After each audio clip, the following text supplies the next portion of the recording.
জাপানের প্রধানমন্ত্রী শিগেরু ইশিবার সঙ্গে বৈঠক করেছেন প্রধান উপদেষ্টা ডক্টর মোহাম্মদ ইউনূস। দেশটির স্থানীয় সময় সকালে জাপানের প্রধানমন্ত্রীর কার্যালয়ে এই বৈঠক অনুষ্ঠিত হয়। বৈঠকে উন্মুক্ত ও সবার জন্য ব্যবহারযোগ্য প্রশান্ত মহাসাগরের ওপর জোর দেন প্রধান উপদেষ্টা। আর এ নিয়ে জাপানের সঙ্গে কাজ করতে বাংলাদেশ প্রস্তুত বলেও জানান doctor Mohammad Yunus. Electra refrigerator, খাবার তাজা তো জীবন তাজা। ইলেকট্রা, ফ্রিজের রাজা।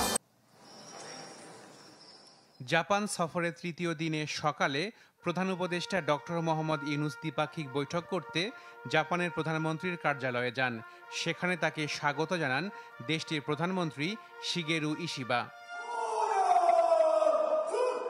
প্রধান উপদেষ্টাকে দেয়া হয় গার্ড অব অনার।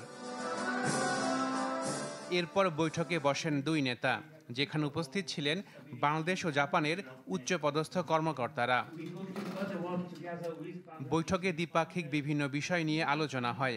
অন্তর্বর্তী সরকার এবং সংস্কার প্রক্রিয়াকে সমর্থন দেয় প্রধান উপদেষ্টা জাপান সরকার প্রধানকে ধন্যবাদ জানান।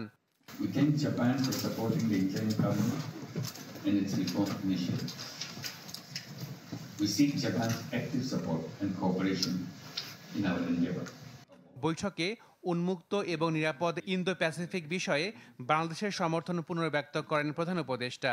এই বিষয়ে জাপানের সাথে বাংলাদেশ যৌথভাবে কাজ করতে প্রস্তুত বলেও জানান doctor Yunus. We reiterate our firm commitment to our shared vision of a free, open, peaceful, secure, and inclusive Indo-Pacific for the shared prosperity of all. To realize this vision, Bangladesh is ready to forge partnership and cooperation with Japan to ensure maritime safety and security, freedom of navigation, sustainable use and management of marine resources, promote enhanced connectivity, and combat transnational organized crimes in the Indo-Pacific region.